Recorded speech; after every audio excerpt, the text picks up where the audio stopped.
Les objets fabriqués en feuilles de palmier les plus exposés à l'attaque des charançons sont les objets à caractère fixe et qui sont loin de l'aération, comme les toits des maisons et les murs intérieurs. Après 2 jours d'exposition au soleil, la palme se rabougrit et devient sèche. Place alors à l'étape suivante, celle qui consiste à trouer la feuille et à la couper afin qu'elle soit prête à être installée pour fabriquer des meubles ou des équipements touristiques modernes. Les feuilles doivent toujours être brutes de couleur verte pour les préparer dès la première étape. Puis l'ouvrier travaille la feuille sur une fraiseuse et il rassemble les petites parties, ce qui donne à la fin le produit dans sa forme finale.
L'huile d'olive figure parmi les industries connues des oasis. El Dakhla est très célèbre pour son huile d'olive. Les paysans récoltent les olives, les font bouillir et les stockent pendant 1 semaine en vue de la fermentation. Puis ils les exposent au soleil et à l'air libre pendant 3 jours. Faire bouillir et fermenter les olives leur donne un goût distingué. Après tout ceci, les olives sont pressées avec des machines modernes. Autrefois, les olives étaient pressées avec des pressoirs en pierre. C'étaient des instruments de forme circulaire avec au milieu un bâton en bois relié à un grand tiroir, également en pierre, qu'on pousse avec les mains pour presser les olives. Ensuite, on mettait la pâte d'olive dans de petits sacs et mettait dessus des poids pour faire descendre l'huile qu'on rassemblait et lavait avec de l'eau chaude pour absorber l'acidité et éliminer les déchets résultant de ce procédé.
La poterie dépend de 3 matériaux qui se trouvent en abondance aux oasis, à savoir l'argile ordinaire, l'argile colorée et le limon fait de poudre fine. Ces matériaux sont utilisés depuis longtemps. On fabrique les jarres, les cruches, les coquemards et les théières avec de la terre cuite. La méthode de fabrication de ces objets n'est pas très différente de ceux fabriqués dans la vallée du Nil. La plupart de ces objets sont fabriqués sur une tour manuelle composée d'un plateau rotatif qu'on fait tourner à la main et on façonne l'objet jusqu'à ce qu'il prenne la forme que nous voyons maintenant.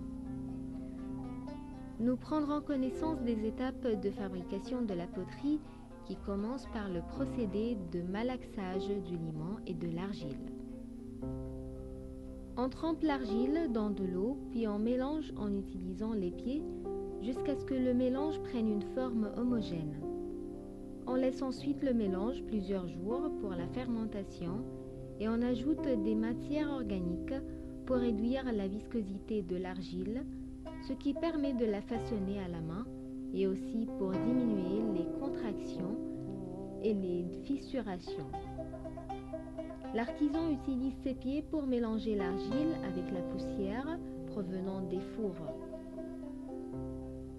On façonne la motte d'argile sur le disque rond, puis le disque tourne et l'artisan utilise ses mains et un couteau pour façonner la motte d'argile. Il façonne ensuite l'argile avec le couteau pour faire les ornements, puis retire le pot et le laisse sécher. Lorsque le pot sèche et perd une quantité d'eau, il le met au four. Donc le séchage doit se dérouler loin des rayons du soleil pour accomplir la vaporisation du liquide avant la cuisson au four. La durée du séchage dépend de la superficie de la surface exposée à l'air et l'épaisseur des murs.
C'est la dernière étape à achever pour la poterie.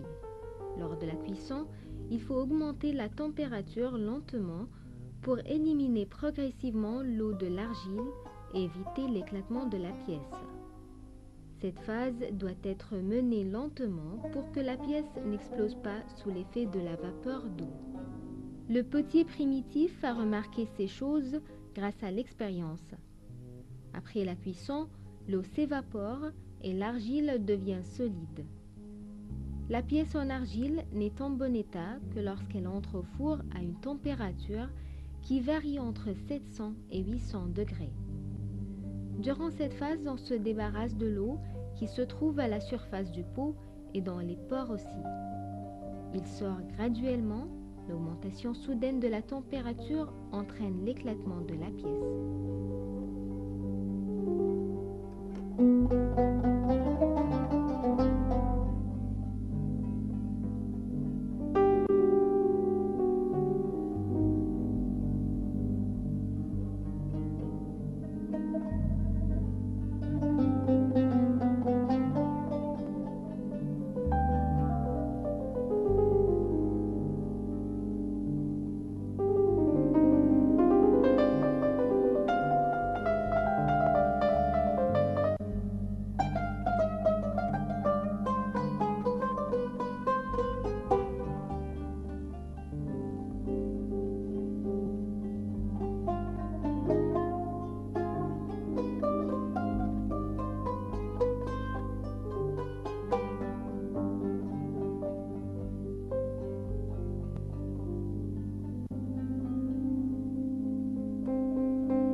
Les habitants des oasis comptent sur les moutons qu'ils élèvent pour obtenir la viande.